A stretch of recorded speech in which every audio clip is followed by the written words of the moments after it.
this year it goes to Helen Whiter. And Miss Sandy Farley is going to be introduced.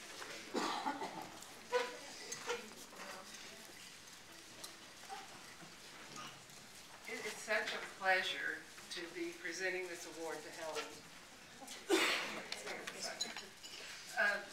She has made so many contributions to families and children and early childhood professionals in this community in the years that she's worked with early childhood. I'm going to talk about three that I think are particularly significant and then read a quote from one of the letters of support that we got from some parents. Helen was the director of a parent co-op for 15 years for infants and toddlers. I can't think of a more challenging job for a director. She worked side by side with the parents who were brand new parents. A lot of them like from the university, so they had real high ideas about what the kids were going to be doing, but they didn't have much experience in actually raising children. And she gave them support. She gave them knowledge. They come to us from St. Luke's at the UT Center, and they are so well educated and so well developed as volunteers. And she did a wonderful job with them, and she listened to their stories and supported them. And when I read the letter, you'll see some more examples of that. The second contribution that I want to talk about is that she is a fierce and passionate advocate, not just for children and families, but for the people who work in early childhood programs. From the first day she came to work with us, she stood her ground. If she thought somebody wasn't being treated fairly, she would get right in my face or in Hara's face, and she would not back down until she was heard and felt that the people who she was working with were being treated fairly. She also gives them the training and the support and the resources that they need to be able to do their jobs. I think that probably one of the big reasons that everybody likes to work with Helen so much is that she is really funny. She has got the best sense of humor of anybody I know. And the third contribution that I want to talk about is that she's a go-to person for people in the community who need help with administrative matters or just they're feeling discouraged and need some help. And that's where the sense of humor comes in again, because they know they can call her and she'll give them the benefit of her wisdom and her experience, but she'll also make them laugh. And that helps us to get through the hardest of times. The letter that I want to read from is from a family who were at the infant center with her. The children are now in high school, and they still remember her fondly, as you'll be able to tell. They describe coming to the center feeling pretty clueless, not knowing what to do with this new child. And then Helen's talking to them about how important it is to respect children, and they don't quite understand why we're supposed to respect children until they've been there for a while. During Helen's tenure, St. Luke's Infant Child Care Center built a reputation for exemplary care that nurtured not only children, but also their families. And many of us first-timers were in constant need of the reassurance, guidance, and wisdom that is Helen's forte. This whole family approach was, to our way of thinking, the ultimate expression of respect, revealing as it does a true dedication to those being served. And that really sums it up. There's one other thing I want to tell you. My mother was a preschool kindergarten teacher for 30 years, and I was talking to her this afternoon. I said, "Did you know Mabel Pitts?" And she said, "Well, yes, I did. She was a good girl." And so it's gone.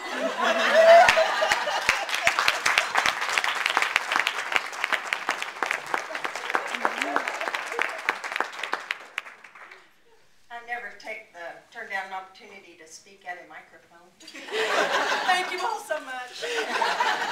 But I did want to make a few remarks because it's not very often you get to be in a room full of people that you consider your heroes. And some of you I know, and you have been very supportive of me for a very long time. And some of you I don't know, but because you're here, you are my heroes because I know what you're doing. I said several times this week to people, you know, if you stand in one place long enough, somebody's bound to recognize you eventually.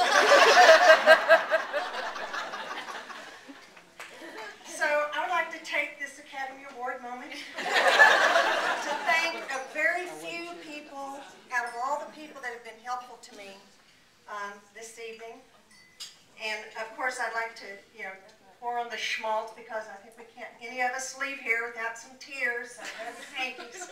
And I don't promise that I'll be anywhere near as wise as Dr. Riley. I first would like to thank Sandy. It's not often you have a boss that lets you get in her face and still keep your job. I was very naive. I'd been my own boss for 15 years. I forgot it was like to have a boss. But she's one of the best bosses you could ever have. And we share a lot of fun and a lot of humor. And before she was my boss, she was a person I phoned frequently, sometimes in tears, saying, "No, what do I do?" And she gave me many words of wisdom. I didn't even write this stuff down. The one thing she told me early on was, when the parent comes flying into your office and there's, verging on hysteria and there's been some hideous injustice done to their most precious child. And Sandy said, you take a deep breath and you say, "Let me get back to you on that." Saved my life again and again and again. It works with all age groups. Teenagers. I'll get back to you on that. So thank you. Thank you for all your wisdom.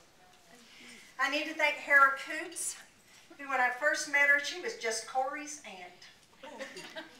And then I found out she was so smart. She was so wise. She is funny. We've spent 8 years shoring each other up, and now she too is my boss. That's kind of a funny thing. But, I almost worship her if that weren't too creepy. She is truly an inspiration and a person I would like to grow up and be someday. Thank you. I have to, not because I have to, but I need to thank my husband, David, who has stood in many places with me for a long time, a really long time. So I'd like to recognize you. I recognize you. And who, quite frankly, I could never have afforded to work in this field if it weren't for him, literally. And who, though oftentimes he has lamented that I have never held a job for money, he has never asked me not to do this. So, that's the best. That's the best. I tried to bring a total body of my work, but I could only bring one body of my work. My son Ben, my other body is at the Capitol. We hope he's doing rebel rousing for us, but I don't know what he's doing. But I do want to thank my sons who brought me into this field. I know that's true of many people in this room. There's in my generation. Our children introduced us to the field of early childhood education, and who knew how fun that could be for the most part. But my sons Ben and Joe taught me the fun of mud all over again, costumes, even boys wear costumes, and deep, deep piles of leaves. It was a great experience. They still remind me and confirm and affirm for me, and as all our children do for us, the importance and the impact and the influence of the first 5 years of life. There he is. I hope you have 5 more left in you.